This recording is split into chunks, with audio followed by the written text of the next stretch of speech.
Mas eu estou, nesse final de semana, eu fiquei procurando uma mensagem para pregar para os irmãos hoje, e aí cheguei a pensar em várias mensagens, mas aí eu recebi um pedido de ajuda de fora do estado, e eu percebo que agora com a existência da internet, das redes sociais, é muito fácil pedir ajuda, né? E aí eu tenho ficado admirado com o número de pessoas pedindo ajuda. Às vezes é problema de enfermidade, às vezes é problema de desemprego. E eu pensei assim, eu tenho que pregar alguma coisa que seja assim, muito prática na vida dos irmãos, né? E aí eu percebo que nós estamos numa geração que nós somos sempre moldados culturalmente, né? E aí é tanto que quando a gente recebe um pedido de ajuda, eu pensei assim, eu não conheço essa pessoa, eu não sei se o que ela está dizendo é verdade, até as fotografias que ela mandou eu não sei se são verdadeiras, porque podem ser forjadas, né?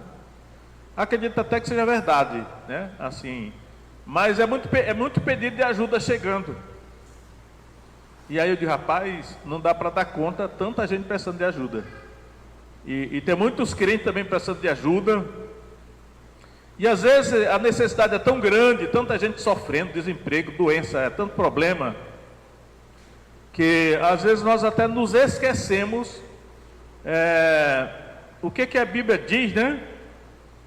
Qual é a orientação que a Bíblia nos dá para nós enfrentarmos essas circunstâncias, dificuldades de toda ordem, né? E aí eu quero refletir um pouco com os irmãos aí, na resposta que a Bíblia dá para essa questão. Então, eu vou considerar aqui o livro de Tiago, a carta de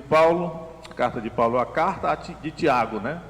Esse Tiago aí era irmão de Jesus, filho de Maria.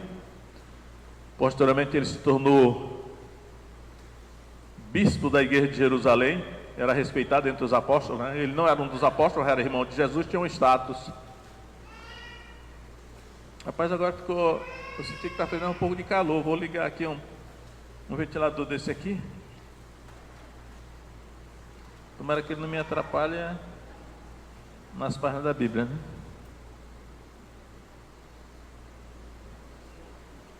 Então, irmãos, eu quero mostrar aqui, em primeiro lugar, que a carta de Tiago, ela também, o Tiago, quando escreveu essa carta, ele está pensando também nos últimos dias. E vamos ler Tiago capítulo 5, verso 7, por exemplo. Diz aí, Tiago 5, 7. Sede, pois, irmãos, pacientes até a vinda do Senhor. Veja que ele fala da vinda do Senhor, os últimos dias, né?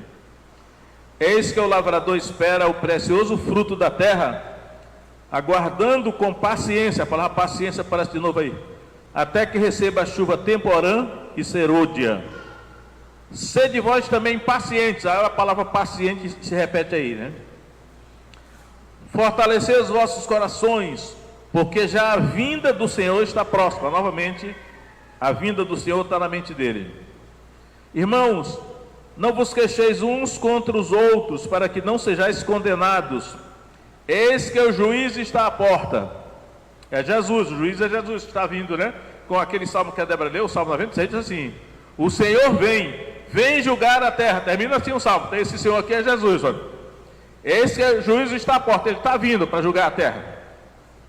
Meus irmãos, tomai por exemplo de aflição e paciência. Normalmente a palavra paciência aparece aí. Os profetas que falaram em nome do Senhor.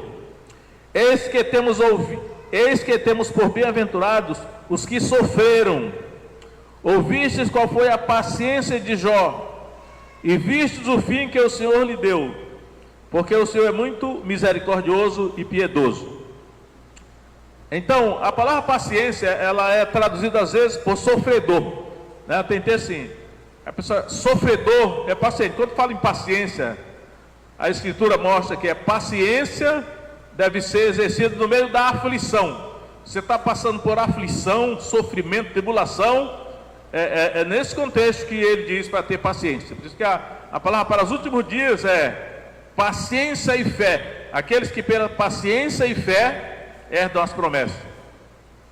E aqui ele cita o caso de Jó, né? Um dos personagens que Tiago cita aqui do Antigo Testamento é Jó, que ele diz aqui que é um exemplo de paciência pelas aflições que ele teve que suportar, e que no final o Senhor lhe deu em dobro tudo que antes ele tinha.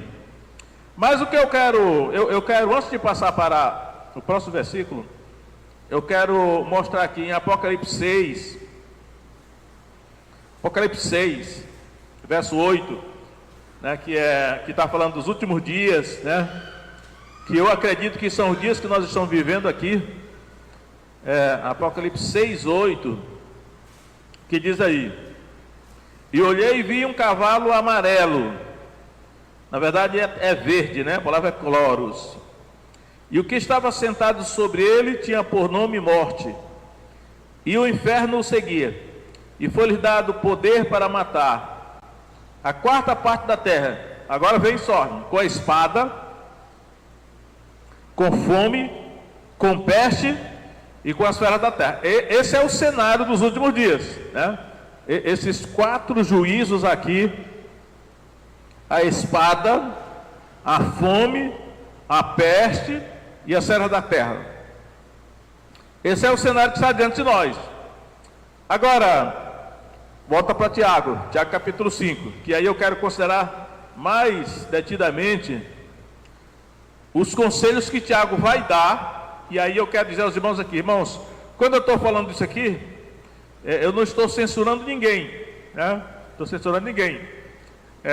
Eu sei que na hora do desespero, né, que as pessoas passam por desesperos, o pensamento que vem logo na mente de muitos vamos pedir ajuda para as pessoas, né? E hoje está muito fácil, quer dizer assim: está aqui o meu Pix, né? Aí você manda ajuda, né, para a pessoa que está precisando de ajuda.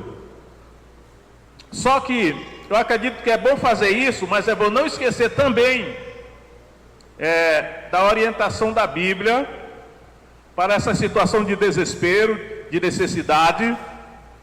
Senão nós vamos nos nivelar às pessoas do mundo, que as pessoas do mundo não têm Deus, né? Não tem Deus, por mais que elas pensem, mas não tem, né? Paulo diz assim: estão sem Deus no mundo. É triste a pessoa estar sem Deus no mundo, né? E aí eu vou agora considerar Tiago capítulo 5, verso 13. Olha só o que Tiago vai orientar aí. Tiago 5, 13. Está alguém entre vós aflito? Aí ele diz assim: ore. O tema dessa mensagem é o poder da oração. Está alguém aflito? Porque ele já vinha falando da aflição de Jó, né? Que era preciso ter paciência no meio da aflição. Está alguém aflito? Ore. E aí eu quero dizer para os irmãos: no meio das aflições, das necessidades, nós precisamos fazer isso aqui também, né? Assim, ore. Eu acho até que às vezes a gente, de tanto não praticar isso, a gente pode até esquecer, né? Mas ele está dizendo: ore. Aflito, ore. E a aflição aqui pode ser de qualquer ordem, né? Mas ele disse ore. Eu quero chamar a atenção para a questão da oração. Está alguém contente? Cante louvores. Quando eu leio isso aqui, eu penso assim: ó, tem pessoas que estão aflitas e tem pessoas que estão contentes. Eu até dizer assim, na hora do louvor eu poderia dizer assim: pessoal, quem está contente fica desse lado, só isso aqui vão cantar. Esses que estão aflitos não é para cantar, fica orando, enquanto esses que estão alegres fiquem cantando. De certa maneira é o ensino geral da Escritura, porque eu creio que tem um provérbio que diz assim: que cantar canções a um coração aflito é como jogar sal na ferida, ou então vinagre, que vai arder. É por isso, por exemplo, o ministro de louvor, por exemplo, às vezes desavisado, não é o caso aqui, mas em outros lugares pode acontecer isso. Ele está dirigindo o louvor e vê que uma pessoa está ali, não está nem louvando, porque essa pessoa está tão aflita, tão amargurada, tão angustiada, que ela nem está cantando. E o ministro de louvor pode até dizer assim: olha, a pessoa incrédula não está cantando, mas a pessoa, ela está aflita. Talvez ela esteja orando, então que eu fico orando. É a orientação da Escritura. Então, tem a pessoa que está alegre e a que está triste, aflita, né, atribulada, angustiada. Então, ore. O que eu quero deixar aqui para os irmãos é o seguinte, olha. Se você está aflito, atravessando tribulação, ore, né? Ore mesmo, porque é a saída que Deus está mostrando para as nossas aflições. A nossa tendência natural de ser humano é pedir ajuda dos outros. E aí que o mundo faça isso, é natural que o mundo faça isso, porque o mundo não crê em Deus, né? Mas nós que temos um Deus, nós temos mesmo, que temos aliança com Ele, nós temos que buscar a ajuda dele em oração. Aí Tiago continua dizendo: está alguém entre vós doente? E aí que eu destaco bastante. Tem a pessoa aflita, tem a pessoa contente e tem a pessoa doente. Doente aqui é diferente de aflito, né? Eu quero até separar isso aqui, que no caso, quando ele fala está alguém aflito, ele não está incluindo a doença, só outro tipo de aflição. Porque no caso da doença, ele diz assim: está alguém entre vós doente? Ele poderia até dizer ore também, mas não é o que ele diz. Está alguém doente? Chame os presbíteros da igreja.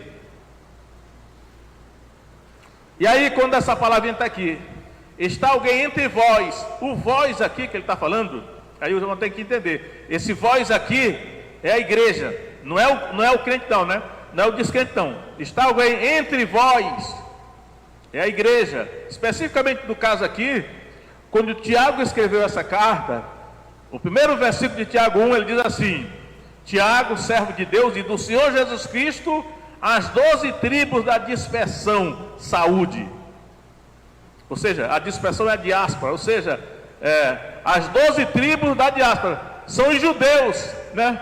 É a igreja judaica. Por isso que eu enfatizo sempre que existem duas igrejas distintas no Novo Testamento: a igreja judaica, que é a verdadeira igreja, que é a oliveira verdadeira, enquanto que a igreja gentílica, ela foi enxertada na verdadeira oliveira, que é a igreja judaica, que é a igreja original, né? Então ele está dizendo assim: as 12 tribos da diáspora, os judeus crentes que formam a igreja judaica, mas por extensão a todos nós que somos da igreja gentílica, que fomos enxertados na oliveira verdadeira, que é a seiva que percorre o tronco, o caule, os galhos da oliveira verdadeira, também circula em nós que fomos enxertados no tronco, que no caso é o Espírito Santo, que é a seiva espiritual.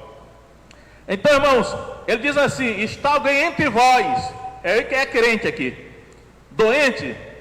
Ele não disse ore, ele disse: chama os presbíteros da igreja, e estes orem sobre ele, ungindo com óleo em nome do Senhor. Então, mais uma vez aqui, por que Tiago não diz para quem está doente orar? Porque pode ser que a doença seja tão grave que a pessoa não tenha mais força nem para orar. Já que a pessoa não pode orar, chama alguém que pode, que no caso são os presbíteros da igreja. E aí eu disse, irmãos, presbíteros, bispo, pastor, a mesma coisa. Por mais que tenha igreja por aí que tem uma hierarquia de pastor é uma coisa, presbítero é outra, bispo é outra, mas o Novo Testamento, eu entendo, coloca como sinônimos presbítero, bispo e pastor. Ou seja, chame os pastores para orar. Ele está dizendo assim, irmãos, a resposta sempre é a oração. Se você não pode orar, chame alguém para orar por você. No caso, os presbíteros, os bispos, a liderança da igreja. Que os irmãos precisam saber disso, porque eu percebo aqui que no meio dos irmãos, às vezes os irmãos, por falta assim de entendimento, adoece, morre, vai para o hospital, mas não avisa o pastor. Então, quando alguém adoecer, irmão, pastor, a Bíblia diz para quando tiver alguém doente, chama os presbíteros, você pode vir aqui orar, a gente vai lá para orar, porque é o que a Escritura está dizendo, né? Para ensinar, porque a resposta ele está dizendo, é oração. Não podemos, né? esquecer desse recurso poderoso que Deus colocou à disposição nossa, que no meio das aflições, do sofrimento, ore. Então chama os presbíteros para orar, se por causa de doença ele está dizendo aqui, né? E os presbíteros vão lá para orar. Aí ele vai dizer assim: e a oração da fé salvará o doente. No caso aqui a enfermidade, a oração da fé salvará o doente.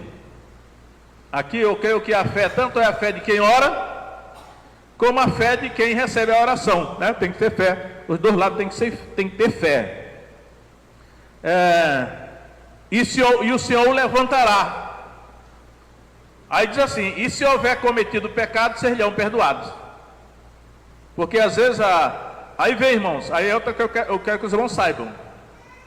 Às vezes as nossas aflições, até mesmo as nossas doenças, podem ser consequência de pecado. E se a gente for ao médico, ao psicólogo, ao psiquiatra, eles nunca vão dizer isso, porque eles não sabem, porque não é da alçada deles, né? Mas, como é na área espiritual, pode ser que o problema que está ali afligindo, que está ali perturbando, é consequência de pecado. Porque o diabo, ele vai reivindicar, lhe afligir. Eu disse um dia desse, oprimido, os oprimidos do diabo. O diabo é o opressor, ele está por trás de todo o mal. Mas ele só pode entrar se Deus autorizar. E Deus só autoriza se houver brecha, se houver motivo, que ele vai reivindicar lá.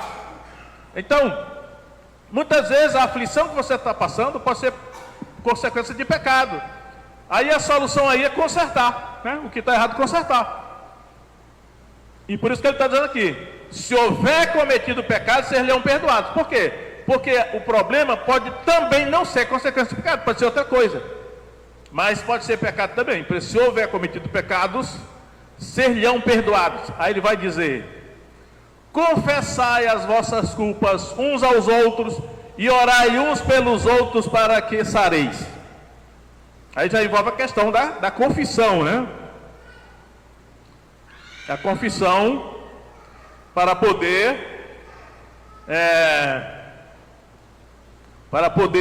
tirar a legalidade, né? E aí uma vez que eu confesso, né? Pequei contra o Senhor. Davi disse, né? Pequei contra o Senhor. Saul também disse: pequei contra o Senhor. E foi um arrependimento verdadeiro. A causa vai ser removida e Deus não deixará mais o diabo tocar em você, né? Se ele tiver feito isso, ele fez com Jó, né? Então, irmãos, aí ele vai dizer: a oração feita por um justo pode muito em seus efeitos. A oração feita por um justo pode muito em seus efeitos.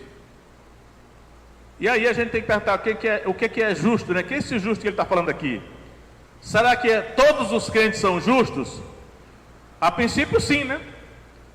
Porque o crente foi justificado pela fé.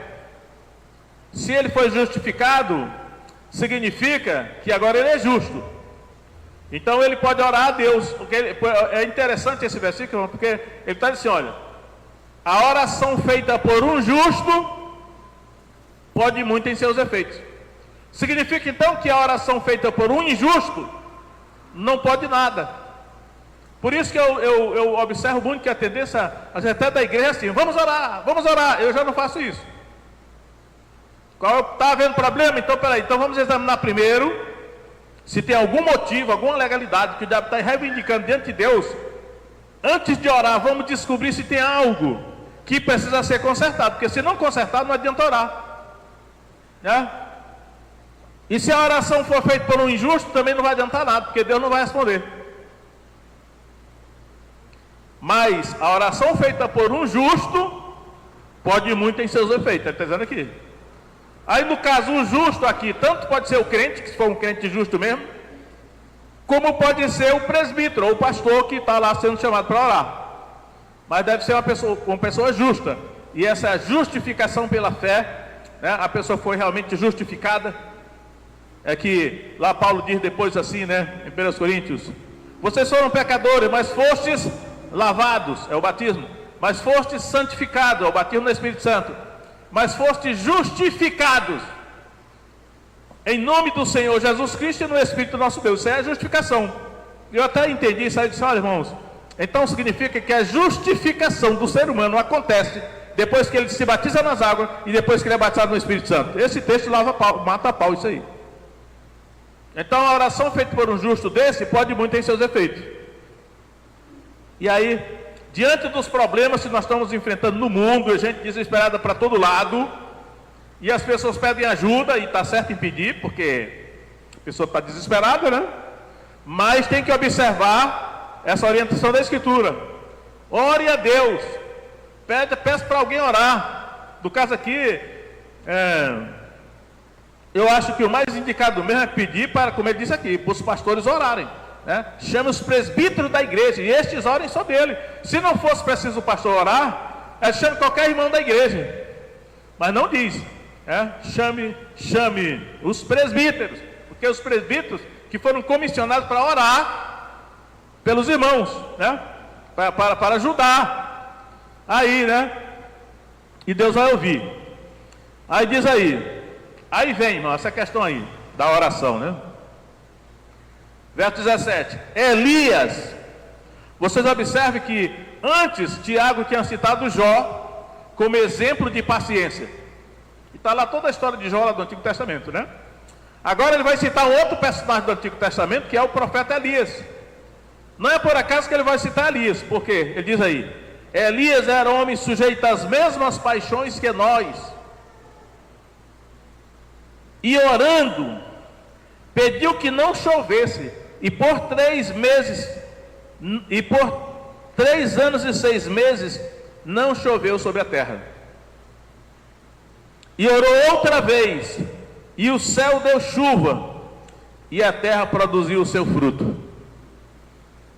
Então, irmãos, por que será que Tiago, ele invoca Elias, né, tanto tempo depois, ele invoca Elias como um modelo? Elias aqui é colocado como modelo de oração, de homem de oração. A oração de Elias era tão poderosa que ele orou e pediu que não chovesse. E aí por 3 anos e 6 meses não choveu sobre a terra. Houve grande fome lá. E depois ele orou de novo, e aí choveu. Voltou a dar, o céu deu chuva e a terra produziu o seu fruto. Eu quero até mostrar aos irmãos aqui, essa última oração de Elias, ela está bem destacada. Vamos dar uma olhada lá. Primeiro livro de Reis.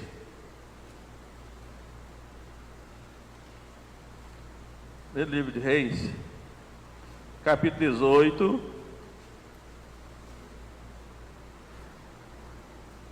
Agora já terminaram os 3 anos e meio de seca, houve fome. Agora Elias vai orar de novo para que volte a chover, depois de 3 anos e meio. Aí diz aí, primeiro livro de Reis 18, verso 42. Diz aí: E Acabe subiu a comer e a beber, mas Elias subiu ao cume do Monte Carmelo, se inclinou por terra e pôs o seu rosto entre seus joelhos. Olha a posição, ele foi orar, olha essa posição aqui, irmãos. Ele se inclinou por terra e pôs a sua cabeça entre os joelhos. Eu não sei que tipo de posição foi essa que ele assumiu aqui, mas alguém aí consegue colocar a cabeça entre os joelhos? Acho que uma pessoa bem magra consegue, né? Eu não consigo, hoje eu não consigo. Mas ele colocou a cabeça entre os joelhos, né? Tem um autor que escreve muito sobre oração, estou nem lembrado o nome dele agora, tem alguns livros dele, eu acho. Ele diz assim: essa oração que Elias fez é uma oração chamada de oração de dores de parto. Ele diz assim: essa posição que Elias assumiu é semelhante à oração de uma mulher que vai dar à luz. Ele diz assim: na ressurreição de Lázaro, quando Jesus chorou, a oração que ele foi esse tipo de oração, oração de dores de parto. E aí, diz o texto aí, 1 Reis 18, 43 agora: e disse ao seu moço: sobe agora e olha para o lado do mar. Ele subiu, olhou e disse: não é nada. Então disse ele: volta lá 7 vezes. E sucedeu que a 7ª vez disse: eis aqui uma pequena nuvem, como a mão de um homem subindo do mar. Então disse ele: sobe e diz a Acabe: aparelha o teu carro e desce, para que a chuva não te impeça. E sucedeu que, entretanto, os céus se enegreceram com nuvens, e nuvem e vento, e veio uma grande chuva. E Acabe subiu ao carro e foi para Jezreel. E a mão do Senhor estava sobre Elias, o qual cingiu os lombos e veio correndo perante Acabe, até a entrada de Jezreel. Então, irmão, veja que essa oração que Elias fez aí no final, que Tiago resume de maneira tão singela, e orou outra vez, e o céu deu chuva, e a terra produziu o seu fruto, não foi uma oração fácil não, foi uma oração de dor de parto.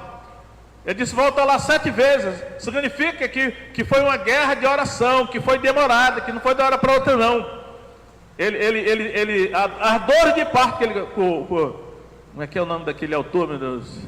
Dutchites, que fica a oração que funciona, eu acho que é o livro que ele escreveu, que ele analisa assim: olha, a oração de dor de parto, de angústia. Jesus suou gotas como que de sangue no jardim do Getsêmani na sua oração. É a oração de dor de parto, custa caro, é muita angústia, né? mas como um filho tem dificuldade para nascer, que a mãe sofre, então ele diz aí, esse tipo de oração aí, para trazer à luz um milagre de sobrenatural de Deus, custa caro essa oração. E Tiago, todavia, ele está simplificando aqui, né? E dizendo aí: olha, a oração de Elias, ela foi respondida, não é porque Elias fosse um super-homem não. Às vezes a gente diz assim, né? Eu não vou me igualar com determinados homens de Deus que eram super santos. Não existe esse negócio da Bíblia não. Ele diz aqui: Elias era um homem sujeito às mesmas fraquezas, e aqui as mesmas paixões. Aqui está paixão na minha aqui, né? Elias era um homem sujeito às mesmas paixões que nós.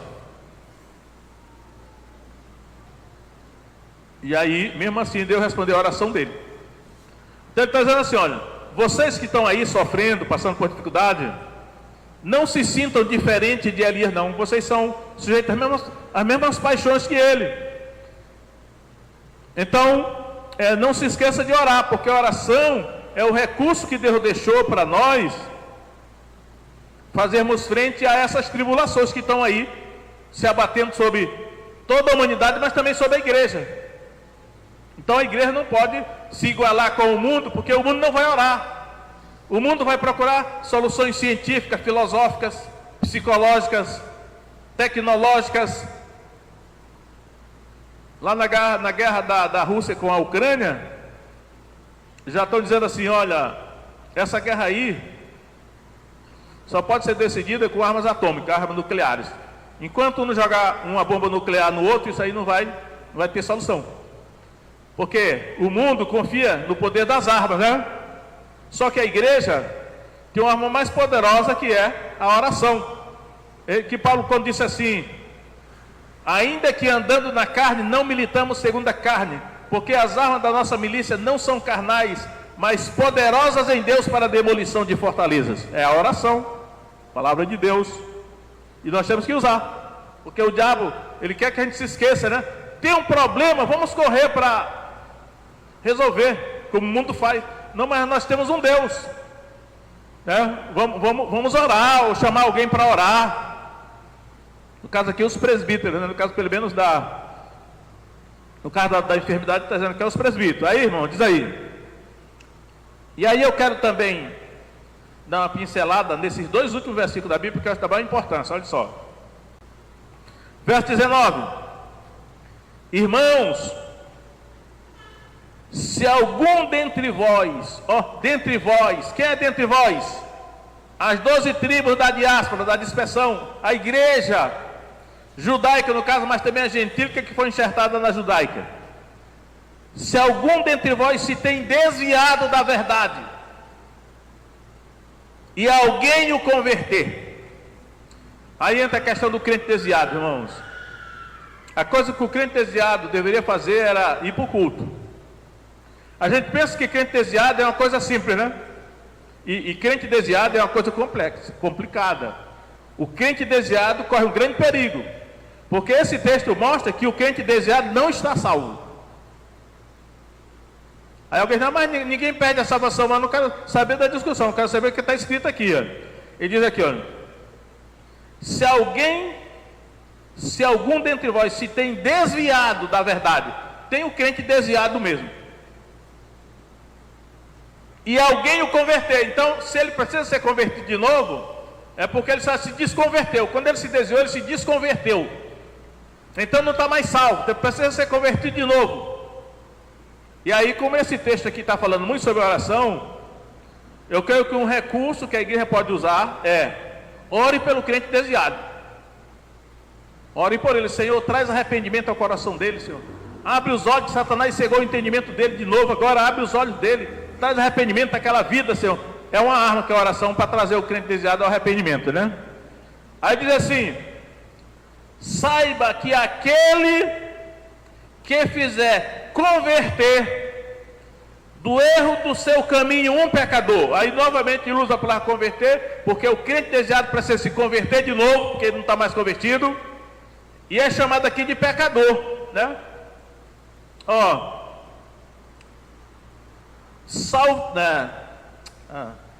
fizer converter do erro do seu caminho um pecador.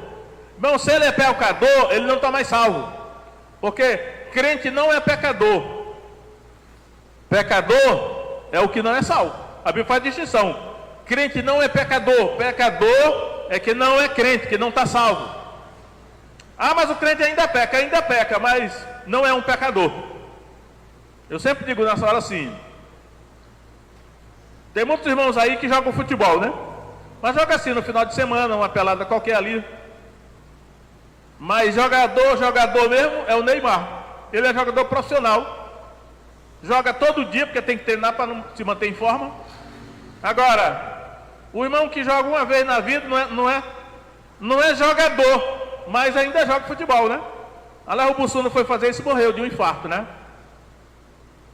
É a mesma coisa aqui. O pecador peca todo dia. O pecador peca porque a árvore dá o seu fruto conforme a sua natureza. Então, um pé de laranjeira vai sempre dar laranja.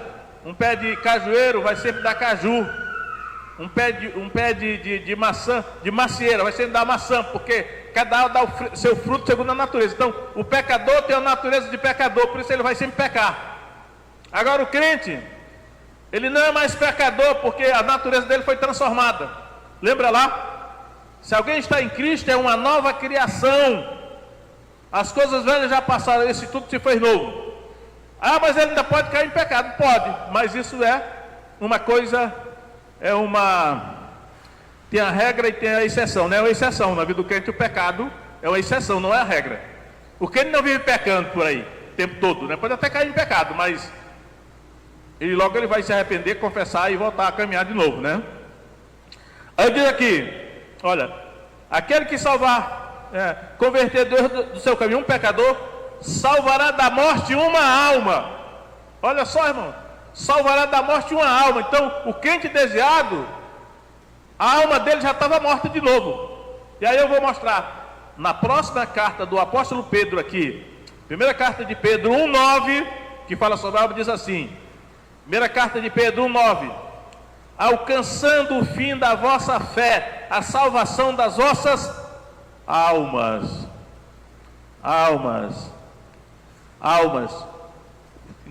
Das vossas almas. E ainda tem um outro versículo, eu não vou nem abrir lá, mas Mateus 10, acho que é 29, que Jesus diz assim: não temais aqueles que matam o corpo, depois não fazer mais nada. Pode fazer mais nada. Temei antes aquele que, além de matar o corpo, pode lançar a alma no inferno. Isso aqui é a segunda morte. Então, irmãos, o crente desviado se tornou um pecador, precisa ser convertido de novo, a alma dele já está morta de novo, precisa ressuscitar. E aí parece que Tiago está colocando sobre a igreja a responsabilidade de orar para trazer o crente desviado de volta para a igreja. Ele não é mais salvo, não. E aí ele termina esse texto dizendo o seguinte, ó: e cobrirá uma multidão de pecados. Aí vem a questão da multidão de pecados, né? Eu nunca esqueço que eu ouvi essa expressão, foi do pastor Ernesto Inni, que já partiu para a glória, né? Com 100 anos, acredito, tinha 101 anos já, grande homem de Deus. Ele dizia assim: tem crente que ora assim: ó Senhor, perdoa a multidão dos meus pecados. Ele dizia: meu irmão, crente não tem multidão de pecados. Quem tem multidão de pecados é o ímpio. Porque no dia que o crente se batizou, todos os seus pecados foram perdoados. Então zerou, ele se tornou, não, justo eu não vou dizer, mas os seus pecados foram perdoados. Então zerou os pecados dele, não tem mais pecado. Agora, se dali para frente ele cometer algum pecado, começou a ficha dele a ser registrado pecador, mas não é a multidão. Pode ter alguns pecados, mas multidão não. Quem tem multidão de pecado é o ímpio. Nesse caso aqui, esse irmão que estava desviado já tem uma multidão de pecados. Por quê? Porque o perdão dos pecados que tinha sido dado para ele foi cancelado o perdão. A multidão de pecados voltou para cima dele de novo. Isso está muito claro em Mateus 18, na parábola que Jesus contou, que chama a parábola do credor incompassivo. E aí eu digo para os irmãos que o meu entendimento é o seguinte: esse irmão que está doente lá, pode ser esse crente desviado, porque já que ele estava desviado, o diabo colocou doença nele de novo, como fez com Jó. E Jó era íntegro, reto, temia Deus e desejava do mal. Até que Deus teve misericórdia dele, né? E mudou a sorte. A Bíblia diz: Deus mudou a sorte de Jó quando este orava pelos seus amigos. Ou então mudou o cativeiro de Jó, que é outra tradução que diz, né? Então, irmãos, eu quero deixar os irmãos, nós estamos nos últimos dias, creio eu. Tribulação, angústia, perseguição é contra a igreja, não é só contra o mundo não. Nós temos o recurso da oração. Está alguém aflito, ore. Está doente, chama os presbíteros para orar. Elias era homem de oração, né? Vamos orar. Clame a Deus. Antes de você sair por aí desesperado, dê uma oportunidade para Deus entrar nessa história e lhe ajudar, né? Vamos orar? Pode ficar em pé?